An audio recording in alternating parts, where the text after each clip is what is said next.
Okay, good evening. We're here with the ITSS Latin America team with Beatrice and Marta, and it's a great pleasure tonight to be with Maria Zuppello. Hello, everyone. And thank you very, very much for being with us. And thank you for inviting me. I will leave the word to Beatrice, and she will introduce you, and then we'll go to the questions. Thank you.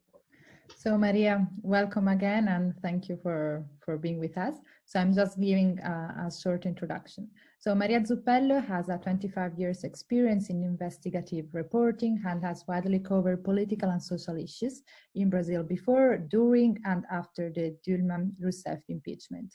Maria was the first reporter in the world to expose for the British newspaper The Guardian the role of the Brazilian seaport of Santos as a vital hub for the Italian 'Ndrangheta crime organization. And in 2015, she was admitted to the Pulitzer Prize for her investigative article on the Brazilian asbestos trade published by The Guardian. And since 2016, Maria has been focusing on the crime-terror nexus in Latin America, and she published the book Tropical Jihad, Latin America's Crime-Terror Nexus. With an introduction by Emanuele Ottolenghi of the Foundation for Defense of Democracies in Washington. Maria is also a former assistant team leader at the Counterterrorism Group, and she contributes to Militant Wire and the Investigative Project on Terrorism. So I give back the floor to Giovanni, and thank you again, Maria. Thank you. Thanks. So Maria, great being with you, and so I wanted to start off with a question about your book. I mean, you've recently been at the Global Counterterrorism Council conference that was organized in India, where you presented your work on Tropical Jihad, which is the title of your book.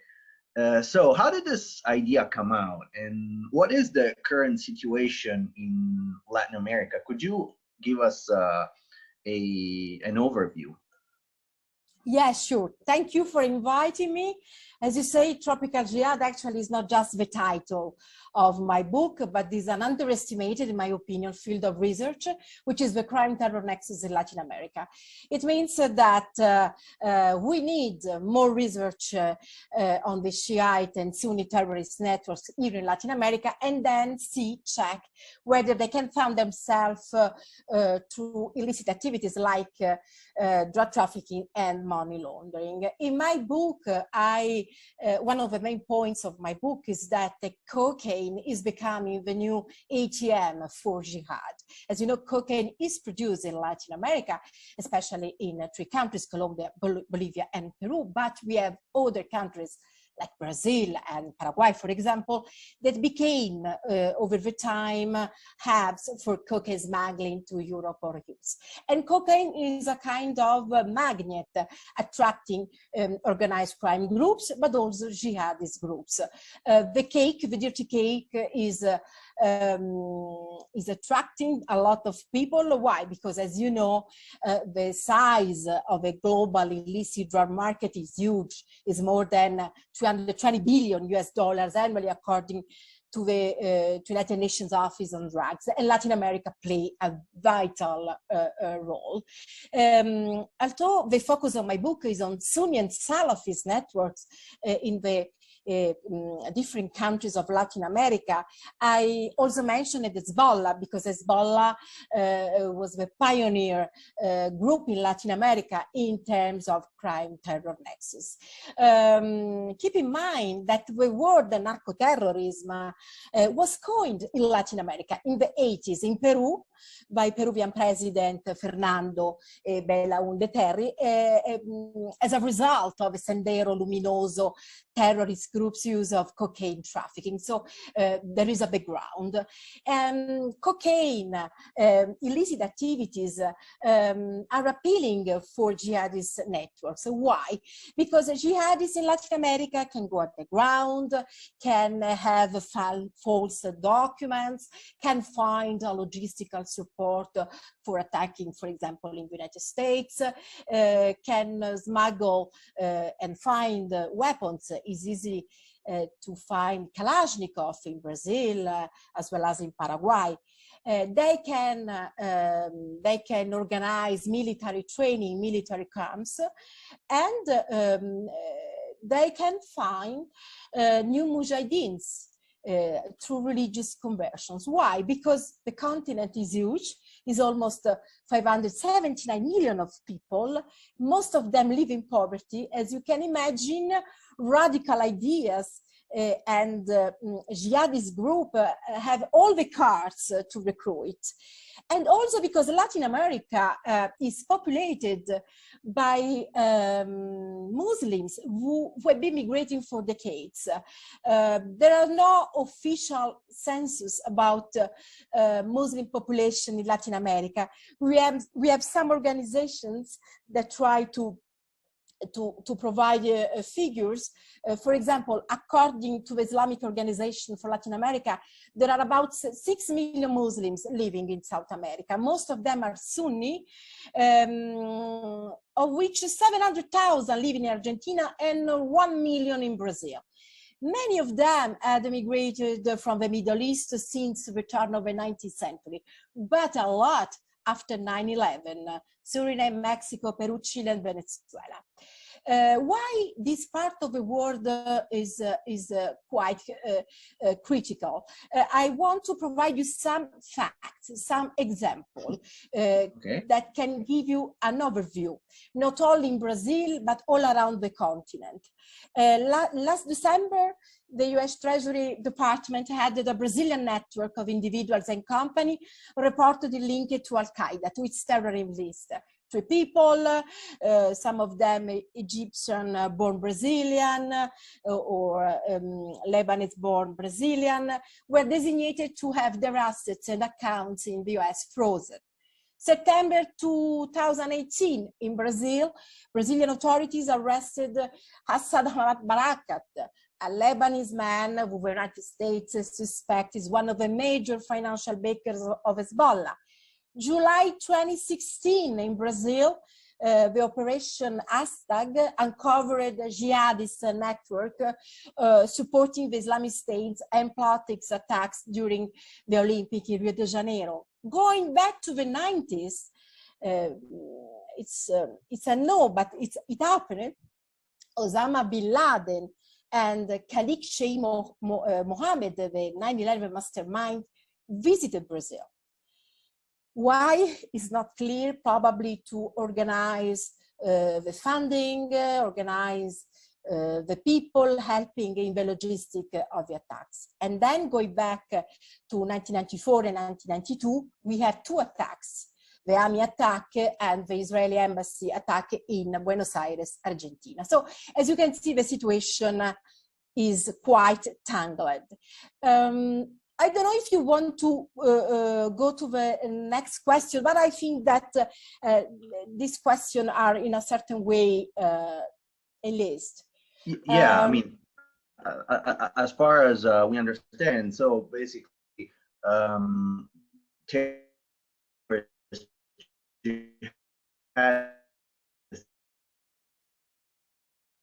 have interest, right? I have problem with sound. Okay. Oh yeah, it says the connection wasn't stable. No, I was saying. So, is it correct to say that even though jihadists and narco-traffickers, they don't have a common objective, but they still have matching interests? Yeah, sure. Because to organize attacks, to finance your terroristic activities, you need money. Right. And drug trafficking, as Taliban and al-Qaeda taught us, drug trafficking is a powerful tool to make money. And we can say that if Hezbollah, as I said, was pioneer in Latin America, actually jihad is changed in this continent, because jihad is changed all over the world. And besides Hezbollah, we have al-Qaeda, we had ISIS, Hamas, a lot of criminal groups interested in making money all around the world. Keep in mind that during the Caliphate, in the Islamic State official magazine, Dabiq, the ISIS terrorists announced to follow the existing routes of the trafficking to reach the borders of the United States. Why? Because those who produce and transport drugs know the territory like no other. So there is a problem of drug trafficking, money laundering, and also the same routes and the same logistics. In Brazil, I could record an interesting story focused on halal meat certification, which is exploited by bad actors to smuggling drugs. I want to give you an example. In May 2018, in Algeria, the Algerian authorities seized 701 kilos of cocaine hidden in halal meat, proceeding from Brazil. Wow. It was certificated by an halal certification company, where we know there are people known to the international anti-terrorism as financial facilitators of both al-Qaeda and Hezbollah. But why this story is interesting? Because the owner of the cargo was an Algerian, Kamel Shiki, aka El Bushi, who was renamed as Pablo Escobar of Algeria, who was arrested. And he used the money of drug trafficking to fund mosques in Algeria. And part of his family, in the past, some relatives were members of GIA, the Algerian GIA. So as you can see, we can have radical ideology, Islamic radical ideology, and drug trafficking serving these extremist ideas. This is a very, is a perfect example, because we can go to the end, which was the arrest of Kamel Shiki and the seizure of cocaine. We also had another operation, and I finished this part, an Italian operation, the Operation Summer in 2017, led by the Italian prosecutor Nicola Gratteri. It was a huge operation involving a family from Mancuso, Ndrina. The Italian authority arrested 40 people. One of them was a Lebanese resident in Italy belonging to Hezbollah, but Italian authorities only arrested for drug trafficking. And if you read the court documents, it's very interesting, because you can see the kind of service that these people provide to 'Ndrangheta families. This man was able to arrange payment to the Los Urabeños cartel, which is a powerful Colombian cartel. And then he was able to manage the money laundering in Lebanon. So for the first time, a connection between Hezbollah and Ndrangheta family was proved in a trial, which is very, very interesting. Wow. And I don't know if you want, I can continue. We had, tell me. Since before you cited the Brazilian World Cup, we were curious to know, throughout that time, we heard about Islamist preachers infiltrating in the favelas in Brazil, and but how real was the threat, and is it still present? And if it is, I mean, how did these preachers deal with local creeds such as Candomblé or Umbanda or even Christian Protestants that are strong in the favelas? I mean, was it really a threat, or was it just rumor? There are two different things. First of all, Brazil has always been a syncretic country.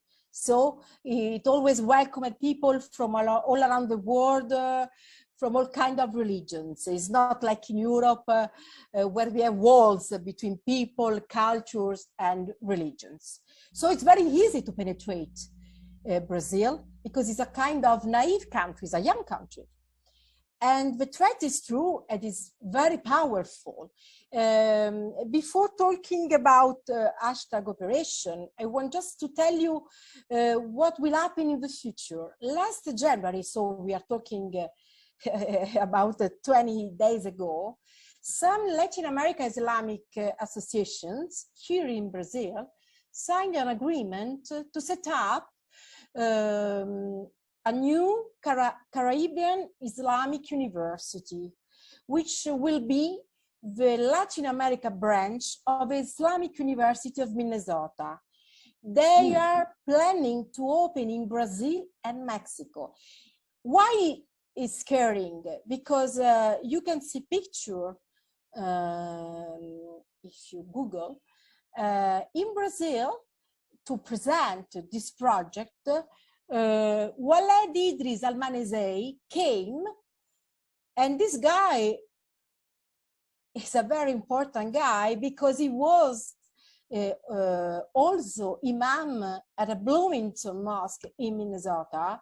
I don't know if you remember, during the caliphate, there were at least 5 young men that left the United States to fight with Al-Shabaab and ISIS, and they could be radicalized at mosque, at Bloomington Mosque. So this guy went to Brazil, we have pictures of him, and these two branches will be very dangerous because they want to set up them in 2 different places that are really strategic. Mexico, which is the door to the Caribbean islands and Latin America, and vice versa, and Brazil, where you have cocaine smuggling, you have a lot of illicit activities. So the threat is huge. Al-Manezei is not the only one, is not the first, will be not the last to visit Brazil. We have a huge list. For example, in 2016 was a really important year, maybe in view of the Olympic Games. We had the visit of Muhammad Al-Arifi in a Brazilian favela, and Muhammad Al-Arifi is a Saudi sheikh that has been banned in 30 countries for his radical speeches. He visited São Paulo, the states of Paraná, Santa Catarina, receiving all the honors. So as you can imagine, it's a threat. And the hashtag operation revealed that beside the local Muslims that in a certain way were marginalized guys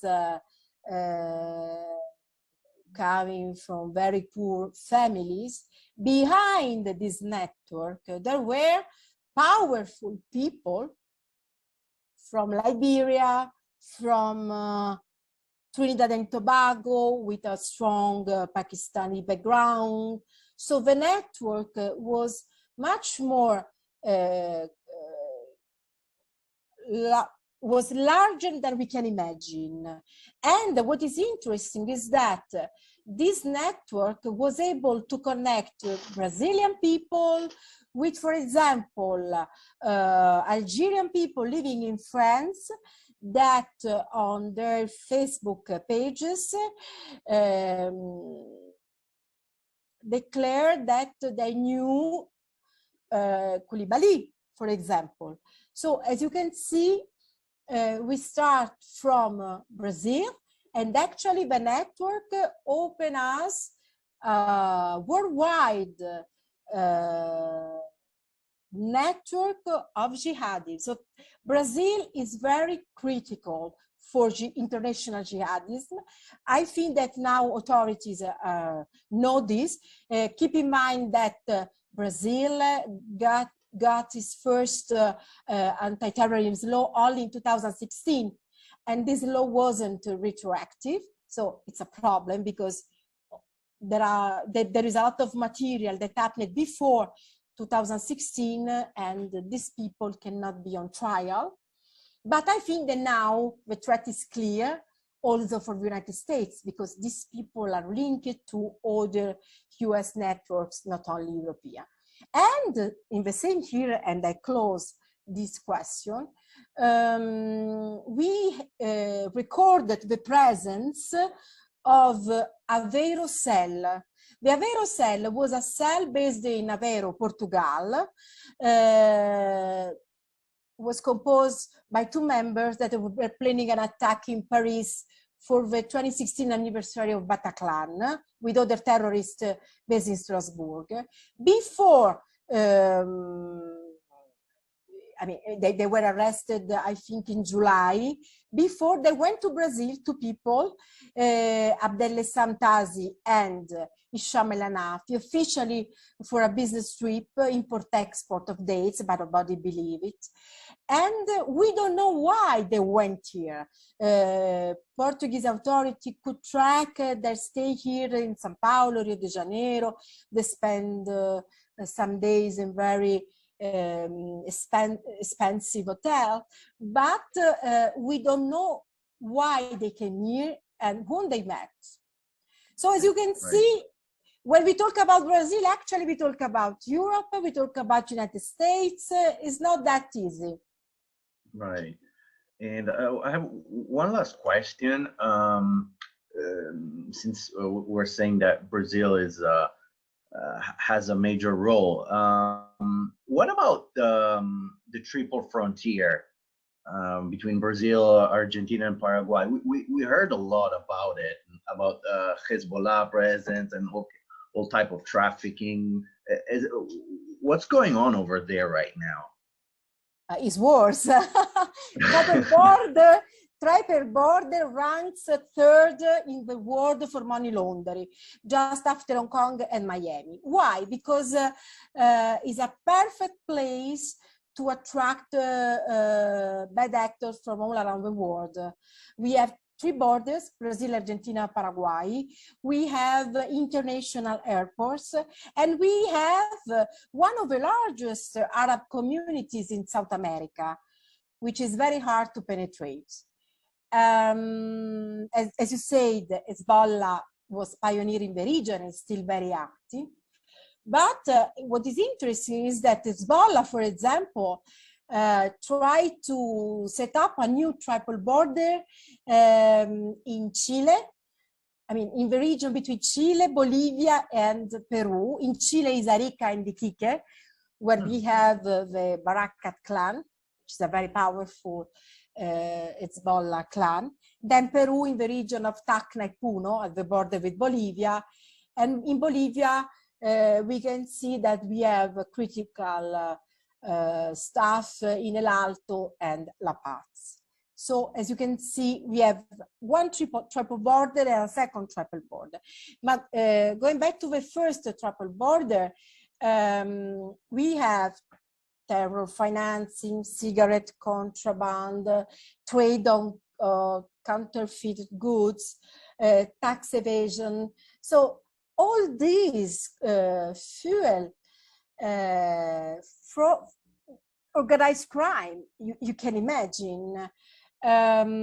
Just to give you some example, in 2016, Brazilian authorities working with Paraguayan authorities, tracked the presence of Turkish criminals at the triple border with tied to Hezbollah. Okay. It's very interesting because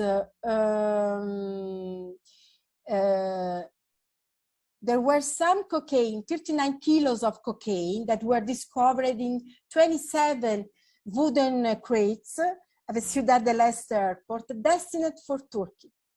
The owner was Alissa Shamas. Alissa Shamas is a Lebanese with a Paraguayan passport. He was on the radars of DIA, because he was a member of Hezbollah. He was arrested and extradited to Miami in 2017. So as you can see, we have Turkish people, Lebanese people, the United States are involved, and we also, as I mentioned, we have also Mahmoud Ali Barakat, who was arrested in 2018, and Nader Mohammad Farhat in 2019. And what is important, in 2019, Paraguay designated Hezbollah as a terrorist organization. Because here in Latin America, as I said, we have a huge problem of tools to fight terrorism. If you don't have the designation, if you don't have the laws, it's impossible. We can track, but then it's impossible to convict these people. So. Right. We also, just to give you more information, because we talk about Hezbollah, but what about, for example, ISIS? There was an interesting interview from an Israeli journalist, Eric Zimmerman, that interviewed a Syrian. And this guy was detained in Iraq. He told that several jihadists had settled a triple border, and because this area is also full of sensitive targets. So at that time, when the caliphate was still in charge of this territory, there were plans to attack, for example, the Yacyretá Dam and hydroelectric power plant, which is not far away from the city of Ayolas. And we also have information of ISIS military camp in the region of Corrientes, the Argentinian region of Corrientes, not far away from the triple border. So as you can see, the scope of the issue is big, and we don't have, at the moment, in my opinion, all the tools to fight these threats. Right. So we can only add some small pieces, but jihad cells are one step ahead, always. Right. Yeah. And without the judicial tools to contrast that, you know, the investigation does. I mean, you can investigate as long as you want, but then if you cannot put a stop to it, it becomes a problem. And then you have the problem of corruption, which, for example, in Paraguay is a huge problem. So since at the triple border, you have people fooled by religion ideas, but making illicit activities. Illicit activities involve the local police, the local criminal groups. So actually nobody is interested in fighting it, because the corruption of the trafficking is much more convenient. Yes, of course. Yes. Yeah. Okay. Beatrice and Marta, do you have any questions? I don't, and I really want to thank you, Maria. It was really, really interesting. Thank you. It was a pleasure. Yeah. Thank you very much, Maria, to be here with us. Thank you. It was great to have you, and we hope that, you know, we can make another interview real soon. I'm available. Okay. Thank you. All right, Maria. Thank you very, very much.